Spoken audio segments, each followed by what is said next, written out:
নামাজ রোজা এনেছে, মেয়েরাজ থেকে কি এনেছে? নামাজ রোজা। 621 নামাজ রোজা এসেছে। তার আগে উম্মতে মুহাম্মাদীর জন্য নামাজ ফরজ ছিল না। অন্যান্য নবীর উম্মতরা সব নামাজ পড়তো, তাই যারা হকের পক্ষে ছিল সবাই আল্লাহকে সেজদা দিত, কিন্তু নামাজ আল্লাহর পক্ষ থেকে ফরজ হয়েছে।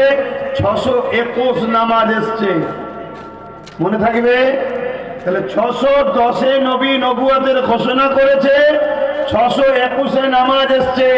এই 11টা বছর নবী কি করেছে তাহলে বলে? এই 11টা বছর নবী কি করেছে? এই আলোচনাটা সমাজ থেকে তুলে দেওয়া হয়েছে। আখিরি জামান আল্লাহ নবী জানিয়ে দিলেন, হাতের তালুতে আগুন রাখা থেকে ঈমান বাঁচানোটা বড় কষ্ট হয়ে যাবে। ইসলামকে যারা মিটাতে চায়, ইসলামের অনুসারীদেরকে যারা মিটাতে চায়, তারা বড় প্ল্যান পরিকল্পনা করে আমাদেরকে বেঈমান বানাবার চেষ্টা করছে। কেননা আমাদের যদি ঈমান থাকে, আমরা যতই গুনাহগার হয়ে যাই না কেন, আল্লাহ দরবারে যদি দিল থেকে একবার মাথাটা নত করে তওবার ইস্তিগফার করে নি, আল্লাহ পাক ক্ষমা করে দেবে, সাথে সাথে সাহায্যটাও করবে। এই জন্য আমাদেরকে বেঈমান বানাতে চাইছে। এ যুবকেরা, তরুণেরা, বাপেরা, এই 11টা বছর রাসূল কি করেছিলেন? এই 11টা বছর ধরে রাসূল পারস্য থেকে শুরু করে, কিসরা থেকে শুরু করে, রোম থেকে শুরু করে, মক্কা থেকে শুরু করে তাম পৃথিবীর জমিনে যত জালিম অত্যাচারী শাসক ছিল, আল্লাহ নবী তাদেরকে চিঠি করেছে, তোমরা জুলুম বন্ধ করো, তোমরা অন্যায় বন্ধ করো, নারীগুলোর উপরে অত্যাচার বন্ধ করো, গরিবের উপরে অত্যাচার বন্ধ করো, তোমরা ইহসান করতে শেখো, ইনসাফ করতে শেখো, ন্যায় প্রতিষ্ঠিত করো। এইভাবে পৃথিবীর জমিনে আল্লাহ নবী 11টা বছর ধরে অন্যায়ের বিরুদ্ধে সংগ্রাম করেছে, জুলুমকে বন্ধ করেছে, সন্ত্রাসী বন্ধ করেছে, আতঙ্কবাদ বন্ধ করেছে, জঙ্গিবাদকে বন্ধ করেছে। এক কথায় পৃথিবীর জমিনে নারীদের অধিকার যারা হরণ করেছিল, আল্লাহ নবী তাদের বিরুদ্ধে লড়াই করে মায়ের জাত নারীদের ঘরে বাঁচার রাস্তা দিয়েছিল। এই জমিনের উপরে যারা গরিবদের ঘরে কৃতদাস দাসী বানিয়ে দিয়েছিল, আমার নবী পাক লড়াই করে ওই গরিবদের ঘরে ওই জালিমদের হাত থেকে দাসত্ব শিকল ভেঙে দিয়ে আজাদ করিয়ে দিয়েছিল। এক কথায় পৃথিবীর জমিনে অন্যায়কে খতম করে, জুলুমকে খতম করে, বেইনসাফিকে খতম করে, অন্যায়কে খতম করে, সন্ত্রাসীকে খতম করে, জঙ্গিবাদকে মিটিয়ে দিয়ে এই 11 বছর ধরে নবী আমার পৃথিবীর জমিনে ন্যায় প্রতিষ্ঠিত করেছে, ইনসাফ প্রতিষ্ঠিত করেছে, ইনসানিয়াত প্রতিষ্ঠিত করেছে, গরিবের অধিকার দিয়েছে, দিনের সাথ দুর্গত জিনিসকে বন্ধ করেছে। এই জমিনের উপরে আল্লাহ নবী সাম্য শান্তি প্রতিষ্ঠিত করেছিলেন। আরো জোরে বলুন সুবহান। তাহলে নবী পাকের এই 11টা বছরের কাজগুলো করবে কারা? সমাজে হচ্ছেই কাজ, কথা বলেন। কিন্তু আমরা দেখতে পাচ্ছি সমাজে আজকে যারা অত্যাচারী, তাদের দালালি করছে আলেম ওলামা, মোল্লা মৌলী সাহেব, পীর সাহেবরা, তাদের দালালি করছে। তারা বড় বড় সব হযরত হয়ে বসে আছে, দালালি করছে কার? যারা সমাজকে মাতাল বানাতে চাই তাদের। দালালি করছে কাদের? যারা মাদ্রাসাগুলোকে ধ্বংস করে দিচ্ছে তাদের। দালালি করছে কাদের? যারা গরিব এতিম অসহায়দের ঘরে জুলুম করে তাদের হককে মেরে খায়, তাদের দালালি করছে। তাহলে অরিজিনাল ইসলাম দিচ্ছে না ডুপ্লিকেট ইসলাম? আমার ওয়াজ বুঝতে পারছেন তো নাকি? নিতে পারবে কাবিয়াবি হবে, না নিতে পারলে কিছু করেন। আমি আমার ডিউটিটা পালন করছি। এই ডিউটি পালন করতে গিয়ে যদি অত্যাচারের শিকার হয়ে মারা যায়, আমার ঈমান বলছে কিয়ামতের দিন আমি ইমাম হোসাইনের কদমে গিয়ে উঠবো ইনশাআল্লাহ। কারণ আমার ইমাম তত্ত্ব এটাই করেছিলেন জালিম এজিদের বিরুদ্ধেই তো লড়াই করেছিলেন। কারণ এজিদ সারাবি ছিল, জুলুমকারী ছিল, অত্যাচারী শাসক ছিল, গরিবের উপরে অত্যাচার করত, মানুষকে মিথ্যা মিথ্যা মামলাতে জেলে ভরে দিত। এজিদের ছিল চরিত্র এটা। আজকের দিনেও যারা মুসলিম সম্প্রদায়ের যুব সমাজকে বেকার বানাচ্ছে, যাতে করে মুসলিম যুব সমাজের হাতে অস্ত্র তুলে দিয়ে আগামী দিন এতে করে সমাজ বিরোধী বানানো যায়, আর এই সমাজ বিরোধী হয়ে আগামী দিন আবার জঙ্গি বলে গুলি করে মেরে দেবো আমরা, এই প্রশিক্ষণের দিকে যারা নিয়ে যেতে চাইছে, এদের বিরুদ্ধে লড়াই করা, এটাই হলো ইসলামের মূল কাজ। সেই কাজ আজ বন্ধ হয়ে গেছে। বলুন বলুন, বন্ধ হয়েছে না? অস্ত্র অনেক শোনেন, আমার কথা কি ভুল হচ্ছে মনে হয়? আমার কথা ভুল হচ্ছে? আমি যে কথা বলছি কথা বলে বলে না, ফজিলাতের কথা বলে। ফজিলাতের কথা শুনে আমি কি করবো? হ্যাঁ, আমার যদি ঈমান থাকে তবেই তো আমি ফজিলাত নিয়ে রাখতে পারবো। ঈমান হলো পাত্র, ফজিলাত করলে তাতে পাত্রের সামান আমল রাখবে। ঈমানই যদি না থাকে,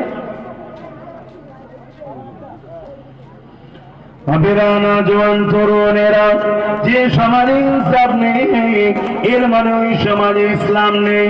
যে সমাজে গরিবের ভালোবাসার মানুষ নেই এর মানে ওই সমাজে ইসলাম নেই। যে সমাজে গরিবের অধিকার নাই এর মানে ওই সমাজে ইসলাম নাই। যে সমাজে ক্ষুধার্ত মানুষ খানা পায় না ওই সমাজে ইসলাম নাই। যে সমাজে নারীদের অধিকার নাই ওই সমাজে ইসলাম নাই। যে সমাজে নারীদের উপরে জুলুম হয় এর মানে ওই সমাজে ইসলাম নাই। যেখানে মা বাপের ভালোবাসা নাই, সম্মান শ্রদ্ধা স্নেহ নাই, তার মানে ওইখানে ইসলাম নাই। যেখানে বড়দেরকে সম্মান, ছোটদের স্নেহ নাই, এর মানে ওখানে ইসলাম নাই। ইসলাম শুধু নামাজ দাড়ি টুপির মধ্যে সীমাবদ্ধ নয়। মনে রাখবেন, নামাজ তো আবু বকর সিদ্দিকও পড়েছিল, আব্দুল্লাহ ইবনে উবাই পড়েছিল। এই যুবকেরা, তরুণীরা, বাপেরা, আবু বকর সিদ্দিক নামাজ পড়ে জান্নাতি হয়েছে, আব্দুল্লাহ ইবনে উবাই নামাজ পড়ার পরও জাহান্নামী হয়েছে। কারণটা কি রয়েছে? এ নওজওয়ানেরা তাই বলে দিয়ে যায়, ঈমানদার মুমিন মুসলমান হয়। ঈমানদার মুমিন মুসলমান কাকে বলে? যে কিনা দুনিয়ার কাউকে মডেল বানায় না, দুনিয়ার কাউকে ফলো করে না, তার মডেল হলো একজন। লাকাদ কানা লাকুম ফি রাসূলিল্লাহি উসওয়াতুন হাসানা, ওই উত্তম সুন্দর মডেল মুহাম্মাদুর রাসূলুল্লাহ। নবী ছাড়া দ্বিতীয় কাউকে ফলো করে না। সে যেখানেই থাক নবীকে ফলো করে। তার ধর্মনীতি নবীকে ফলো করে, সমাজনীতি নবীকে ফলো করে, অর্থনীতি বিজনেস করবেন নবীকে ফলো করে, এডুকেশন নীতি নবীকে ফলো করে, সংসার নীতি নবীকে ফলো করে, রাষ্ট্রনীতি নবীকে ফলো করে, রাজনীতি নবীকে ফলো করে। লাইফের টোটাল মুহূর্তটা রাসূল ছাড়া অন্য কেউ আমাদের লিডার নয়, অন্য কেউ আমাদের পথ প্রদর্শক নয়, অন্য কেউ আমাদের উসওয়াতুন হাসানা, অন্য কেউ আমাদের মডেল নয়। আমাদের মডেল হলো একজন, তিনি হলেন আমিন আল্লাহর আব্দুল্লাহ দুলাল, হযরত মুহাম্মদ রাসূল সাল্লাল্লাহু আলাইহি সাল্লাম। জোরে বলেন সুবহানাল্লাহ। সেই নবীর পক্ষে যে উলামারা আমাদেরকে দাওয়াত দেয়, সেই উলামারা হলো আমার মাথার তাজ আমাদের। জোরে বলুন সুবহানাল্লাহ। খুব কঠিন সময় এসেছে, আমরা মিটে যাব যদি আমরা রাসূল পাক ছেড়ে দিয়ে দুনিয়ার এই তথাকথিত ৭২ দলের মুনাফিকগুলো আমাদের পাল্লায় পড়ে যায়, তাহলে আমরা বরবাদ হয়ে যাব। অতএব রাসূলকে ফলো করেন, নবীকে প্যার করেন, নবীর আদর্শ দেখুন, নবীকে খেয়াল করুন। আজ আমার নবী পাক সাল্লাল্লাহু আলাইহি সাল্লাম সারাটা জীবন নবী আমার অন্যায়ের বিরুদ্ধে সংগ্রাম করেছে আল্লাহর সৃষ্টিকে বাঁচাবার জন্য। আজকে আমরা আল্লাহর সৃষ্টিকে মারছি অন্যায়কারীদের সঙ্গে সাথ দিয়ে। কতটা দূরে সরে গেছে আমরা মুসলমান।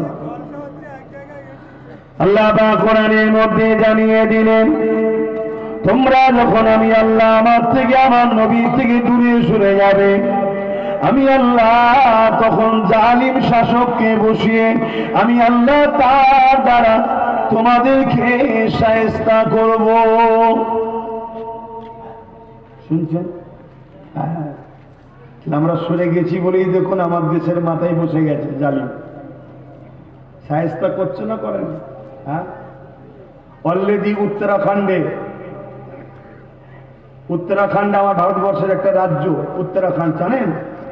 ওই উত্তরাখণ্ডে মুসলিম পার্সোনাল ল, যেটা আমাদের ধর্মীয় শরিয়া ইসলাম ছিল, ওটাকে ব্যান করে দিয়ে ওখানে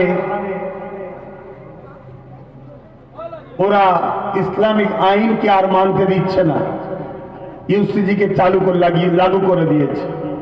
কথা বুঝে আসছে? তাহলে বলো এবার কি হবে?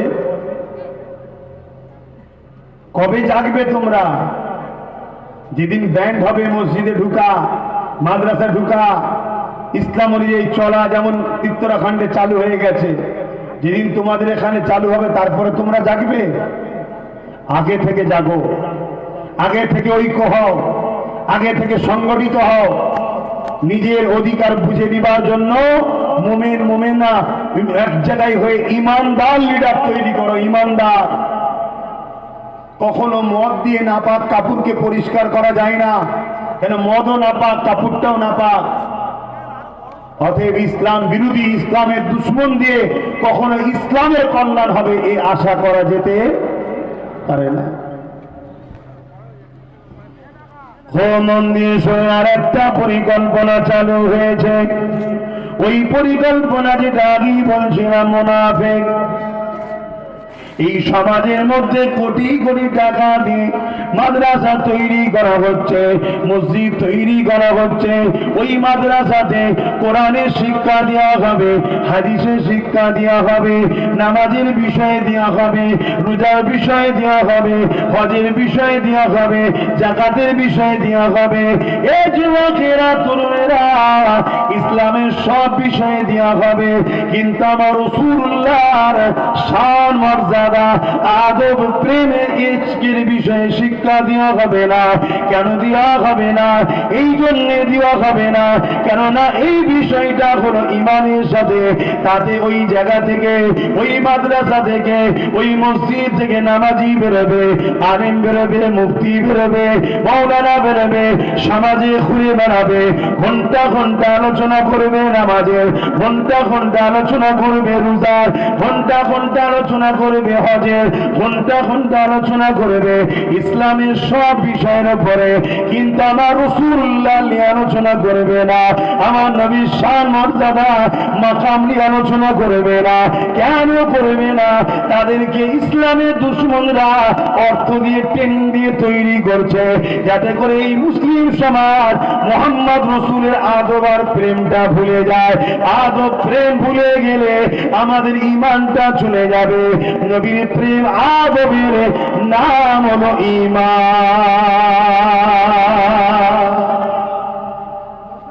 আমার আজ বুঝছেন তো নাকি? তাহলে কত দিক দিয়ে আমাদের উপরে হামলা হচ্ছে দেখছেন।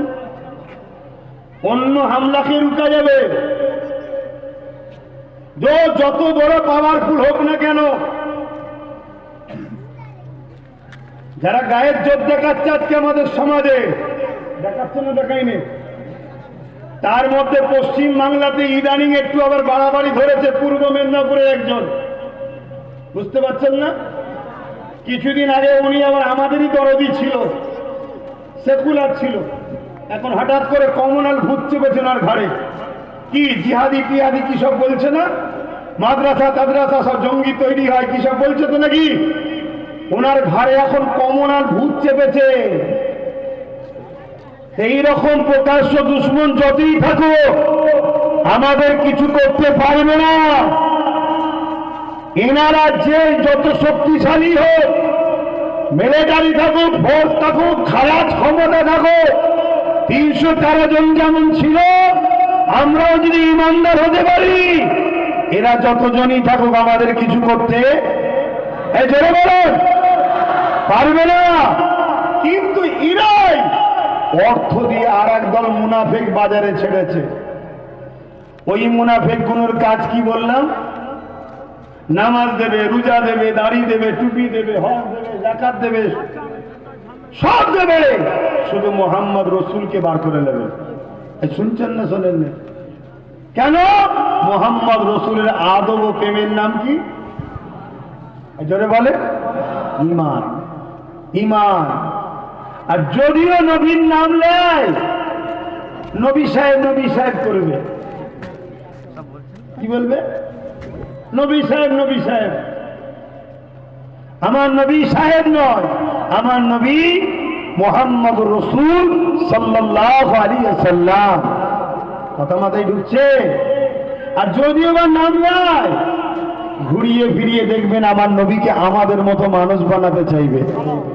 মরে গেছে বলবে, শাফাআত করতে পারবে না বলবে, নবী নাকি আবাত আসা অক্ষর জ্ঞান জানতো না, নবী নাকি পড়তে পারতো না, নবী পাক সাল্লাল্লাহু আলাইহি ওয়াসাল্লাম নাকি শাফাআত করতে পারবে না।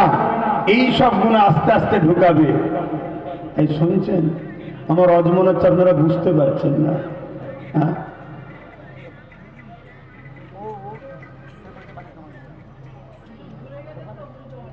ঘুরে গেছে বুঝতে পারছেন? এতক্ষণ বুঝছিল না? এরা তোমাদের সঙ্গে দুশ্মনী করছে। এই দিয়াল তুলে দিয়েছে বিছখানে, এমনি আমাদের মধ্যে মিল নেই, আবার দিয়াল তুলে দিয়েছে। বাবা আমার মন দিয়ে শোনেন, ভুল আমাকে বুঝবেন না, আমি আপনাদের বাঁচাবার চেষ্টায় বুঝাতে চাইছি।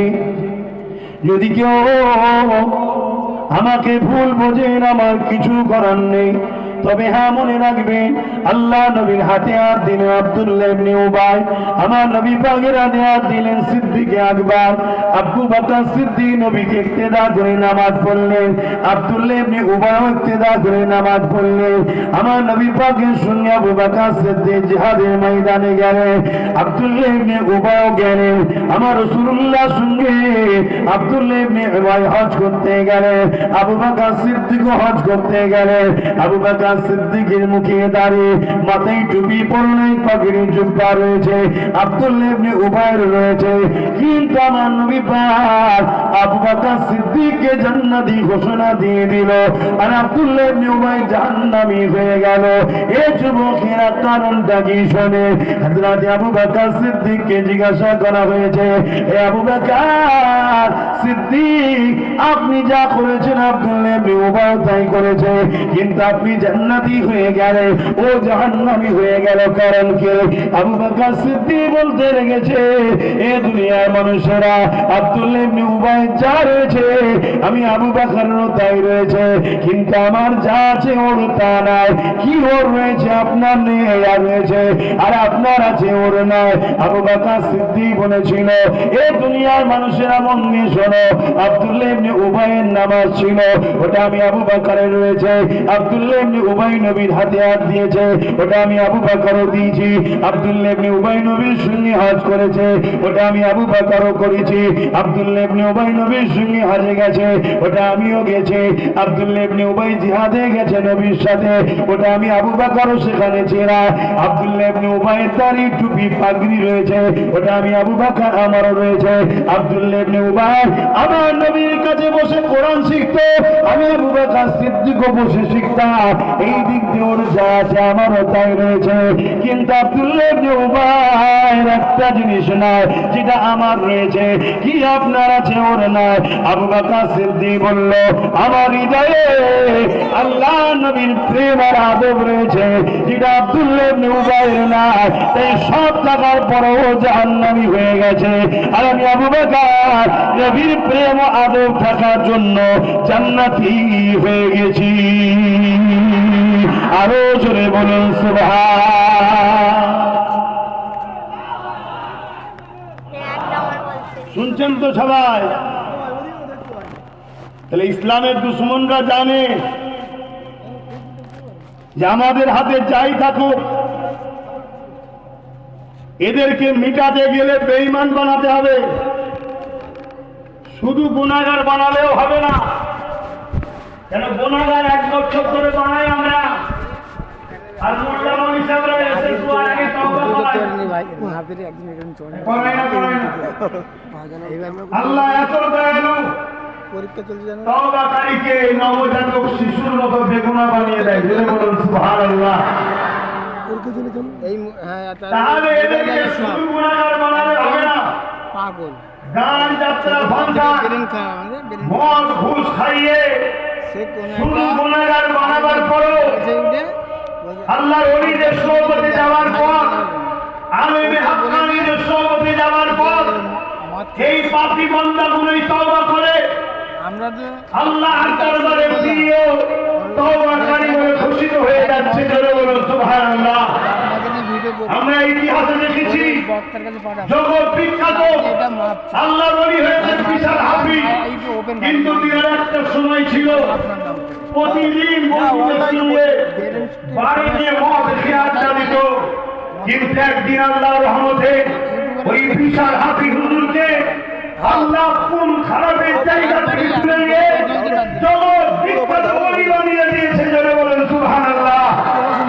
আজ আমাদের যুব সমাজকে আমরা অন্যায় করছি, ভুল করছি, ফিরে আসতে হবে, তওবা করতে হবে, ক্ষমা চাইতে হবে, পরিস্থিতিকে খেয়াল করে আমাদেরকে পরিবর্তন হতে হবে। তাই ইসলামের দুশমনরা দেখছে এরা যদি তওবা করে যায়, পরিবর্তন যদি হয়ে যায়, আল্লাহ তাদেরকে মাফ করে দেবে, কিন্তু বেঈমান যদি করে দেওয়া যায় তাহলে এদেরকে কোনোভাবে আর মাফ যাচ্ছে ধরে বলুন। আমি যদি না যাই তখন কি করতে পারবেন আপনি তাই দাঁড়িয়ে থেকে থাক, এরা বলতে সব কমে নামাজ থেকে থাক, আপনাকে টুপি থেকে থাক, হজ থেকে থাক, রেগে আছে আর তার মধ্যে ওকে না ওই করছে আমার সামনে থেকে এই কিছু নদীকে বলছে পার না করার মিশন আজ ও থেকে বলছে চলেছে না। ডাইরেক্ট রাগ করেছেন ওই ভাই আজকে ওখানে তারা আছে জায়গা এই 10 টাকা 11টা আসছে এখন তারা প্রকাশ্য বলছে যাই হোক, আইন তৈরি করে মসজিদ মাদ্রাসাগুলোকে ভেঙে দাও, বলছে না বলেন? কেন ওরা বুঝে নিয়েছে বলবে যে আলামিন ভাই ওই টেনশন ছিল কালকে করে আমরা বলে ফোন করতে বলবো হ্যাঁ অবশ্যই আমরা বুঝছে গাড়ির নাম্বার মারলে সব বার হয়ে যাবে খুব ভালো করে বোঝে